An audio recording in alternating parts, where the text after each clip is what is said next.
that avenue. None of those were there, but as we get closer to it, this was our wintertime playground.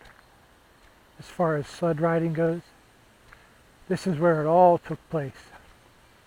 Usually, there'd be 3 or 4 of us till probably 8 or 9 o'clock at night, sliding down the snow-covered hill here.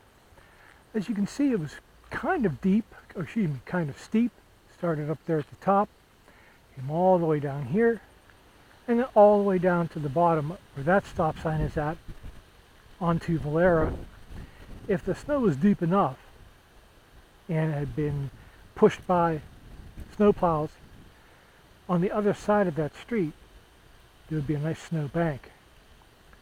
Invariably we would come down from the very top, as you see there, which is up on Edgar, and then we'd come flying all the way down, not paying any attention to any possible traffic at the bottom, fly right out through the street, and if that snow bank was angled just right, we would go up over top. So that's it for the alley.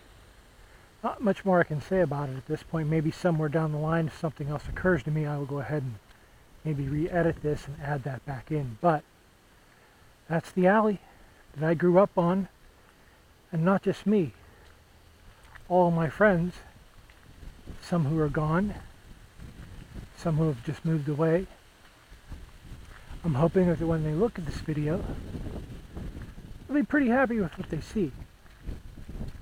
Because it's not just the playing fields of my youth, if I may quote somebody with more intellect than me, but it was everybody's playing fields.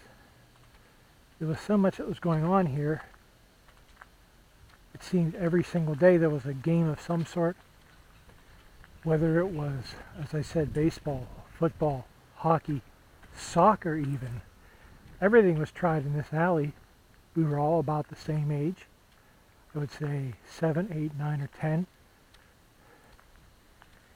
And you learned a lot, because once you learned how to play here, you took your show on the road, so to speak. You got to play with the big boys. By big boys, I mean the kids who used to go ahead and play up behind Concord, the ones who used to look at you as if you had no athletic ability at all, but you showed them, because right here is where it all took place. Lots of fun, lots of games, lots of people falling, lots of tripping, lots of skinned knees, and quite frankly, lots of growing up. So, if you have any questions, feel free to go ahead and ask. I'll see what I can answer. But until then, thank you very much, everybody, for my little first time tour of the alley.